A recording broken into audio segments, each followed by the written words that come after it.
네, 남양주병 김행민입니다. 법무부 차관님.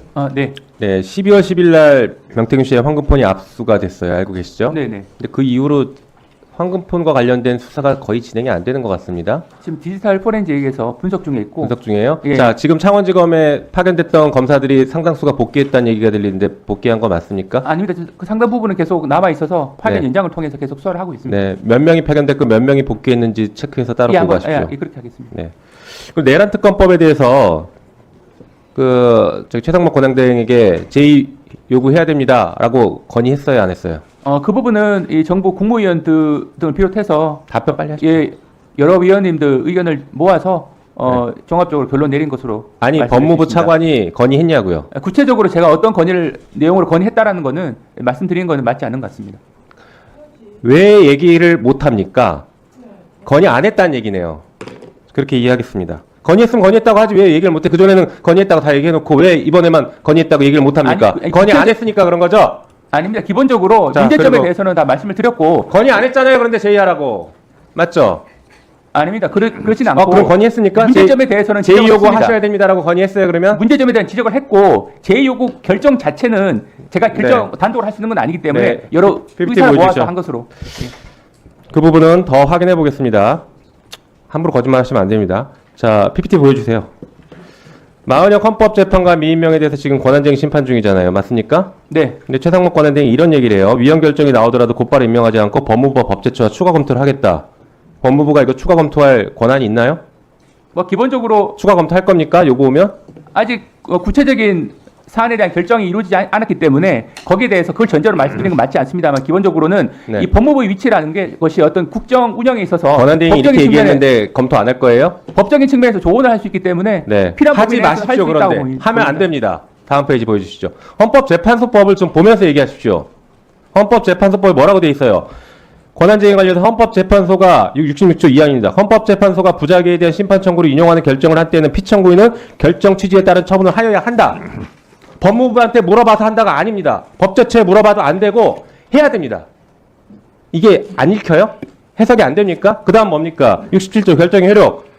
헌법재판소의 권한쟁의 심판의 결정 모든 국가기관 지방자치단체를 기속한다. 법무부도 기속되죠? 네, 그렇습니다. 예. 예. 조언하지 마시고 바로 임명해야 됩니다. 다만 여기서 말씀하신 조언이라고 하는 것은 일부만 결정이 어떤 내용의 없으시면 결정이 이루어지 알 수 없기 때문에 여기에 대해서 지금 말장난하지 마시고요. 헌재에서 인용했으면 바로 곧바로 임명해야 된다고요. 지금 명확하잖아요. 법조문상. 그 법원행정처장님, 지금 제가 말씀드린 이 해석이 무리한 해석입니까? 위원님의 취지는 충분히 이해하겠습니다. 다만 이제 이런 부분에 대해서 여러 가지 이제 논란이 이루어지고 있기 때문에 저희들 입장에서는 모든 논란하시다는 사건들이 거죠? 재판 중에 있는 사안에 대해서는 법원의 법원에 따라 잠깐 예. 바꿔볼게요. 대법원에서 어떤 판결을 내렸어요.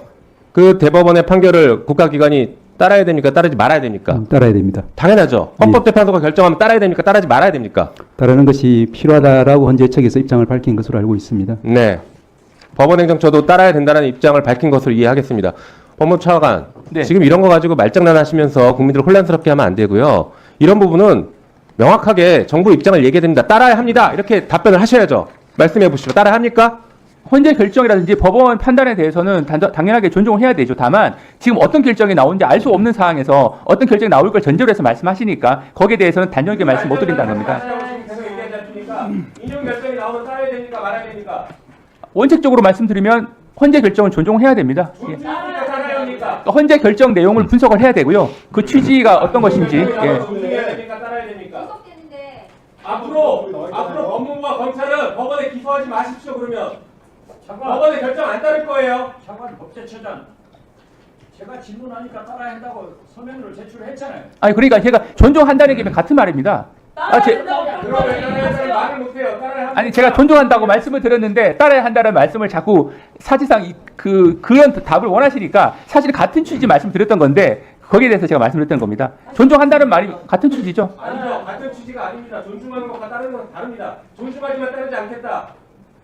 이게 무슨 차이입니까? 존중하지만 따르지 않는다. 여지껏 검찰이 보였던 태도 아닙니까? 법원의 판결을 존중하지만 따르지 않습니다. 이게 항상하자는 우리는 견해가 다릅니다. 이렇게 따져왔습니다. 헌재의 결정 따라야 됩니까? 헌재 결정이 나오면 그 취지를 분석을 해서 취지에 맞게 저희가 행동할 수 있도록